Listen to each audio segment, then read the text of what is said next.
Évangile de Jésus-Christ selon saint Marc.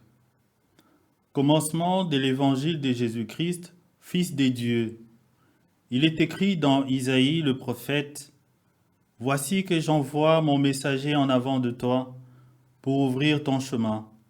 Voix de celui qui crie dans le désert.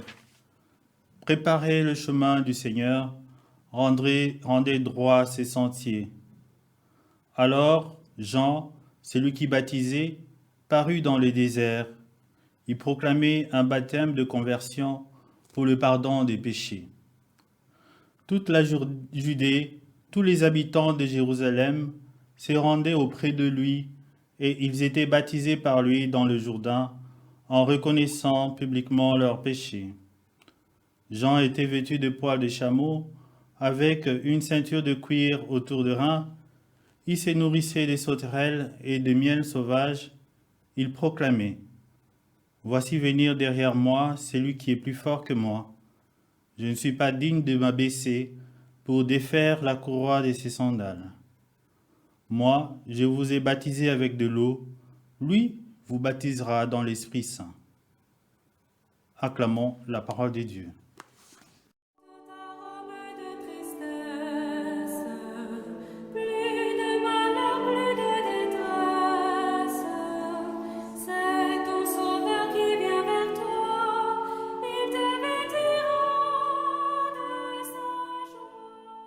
Et dans tous nos états, il évoque en nous les moments difficiles traversés depuis pratiquement le début de cette année, les personnes chères emportées par elle, les victimes collatérales dues aux mesures prises pour lui barrer la route. Actuellement, nous sommes soumis au difficile confinement et distanciation sociale pour le vaincre. Reconnaissons-le, depuis mars, nous sommes comme des exilés, bâillonnés, jouissant d'une vie sociale amoindrie et privés de certaines de nos libertés. Cependant, l'annonce récente des nouveaux vaccins apporte une lueur d'espoir, d'un retour à une vie normale, d'un nouveau commencement. Frères et sœurs, le soulagement, la consolation que nous ressentirions à l'annonce d'une sortie définitive du confinement et des mesures barrières est celle que le prophète anonyme, le second Isaïe, apporte au peuple des dieux en exil à Babylone. Ce peuple, détenu en captivité pendant 49 ans, avait vu son temple saccagé, ses princes déportés à Babylone, ses libertés restreintes. Ainsi, beaucoup d'entre eux s'étaient découragés et se demandaient si Dieu n'avait pas renoncé à son alliance. D'autres estimaient qu'il était ingrat envers eux. D'autres encore étaient venus à se laisser séduire par les dieux de Babylone, convaincus que Dieu les avait totalement abandonnés. Aux uns et aux autres, le second Isaïe, voyant dans les événements politiques, 12 ans environ avant la fin de l'exil, un retournement de l'histoire en leur faveur comme une main des dieux, s'est senti la mission de les encourager, les consoler et les disposer à accueillir leur rédemption. C'est ainsi que les premiers mots de son ministère sont la consolation. Consolez, consolez, mon peuple, dit votre Dieu. Consoler, c'est dire un mot qui soulage, poser un geste qui apaise, qui réconforte, qui guérit. Une bonne parole possède ainsi le pouvoir psychologique et spirituel de mobiliser, de guérir ou de redonner de l'espérance. Par contre, une mauvaise parole, un manque d'attention détruit. Combien de gens ne souffrent-ils pas autour de nous à cause d'une parole déplacée ou d'un manque d'attention?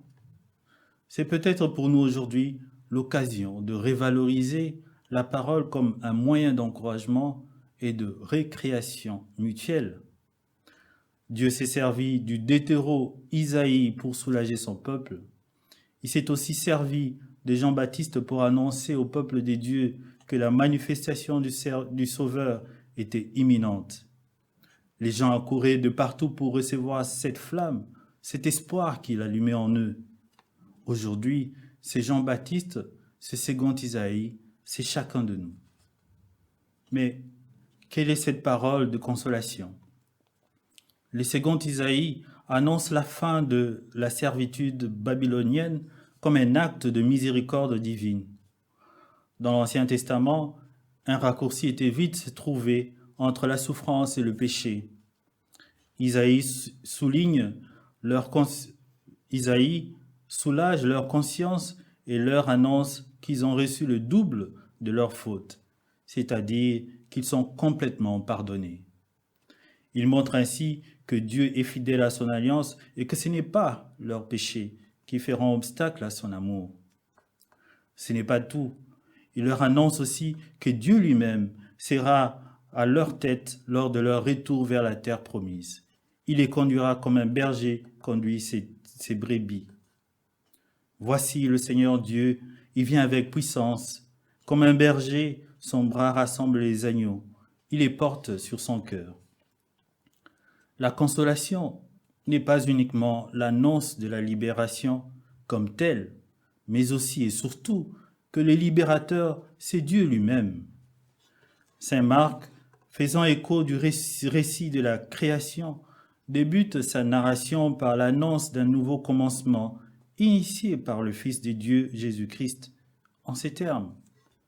Commencement de la bonne nouvelle de Jésus-Christ, Fils de Dieu.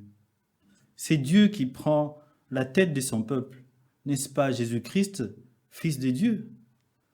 En voilà une bonne nouvelle. Dieu lui-même vient nous sauver. Il vient faire toutes choses nouvelles. C'est Dieu qui vient faire toutes choses nouvelles, traversera le désert avec eux, lieu des amours entre lui et son peuple. C'est là que Dieu parle au cœur d'Israël, chuchote à ses oreilles, fait alliance avec lui et les purifie. Ce n'est donc pas un hasard que Jean-Baptiste ait élu domicile dans le désert, que les gens accourent vers lui pour l'écouter et recevoir le bain de purification. Le désert débouche à la terre promise. Il prépare l'accueil du Sauveur. Dans nos déserts, Dieu n'est pas absent. Au contraire, il se fait encore plus présent. Il murmure son amour dans nos cœurs et nous transforme. Comme de l'argile, laissons-le nous façonner. Frères et sœurs, à Noël, nous fêtons un Dieu qui nous rejoint dans notre humanité, dans nos luttes et nos déserts. C'est vraiment une bonne nouvelle et on est en droit de s'exclamer avec le psalmiste « Qu'est-ce que l'homme pour que tu penses à lui, le Fils de l'homme pour que tu en prennes souci ?» Ce que Dieu attend en retour, c'est de nous rejoindre les uns les autres, d'allumer autour de nous des flammes d'amour et de miséricorde pour précipiter l'advenue d'un ciel nouveau et d'une terre nouvelle. En ces temps difficiles du coronavirus, ne désespérons pas, car il est davantage avec nous, le Dieu de l'univers. Sa lumière ne va pas tarder à se lever. Amen.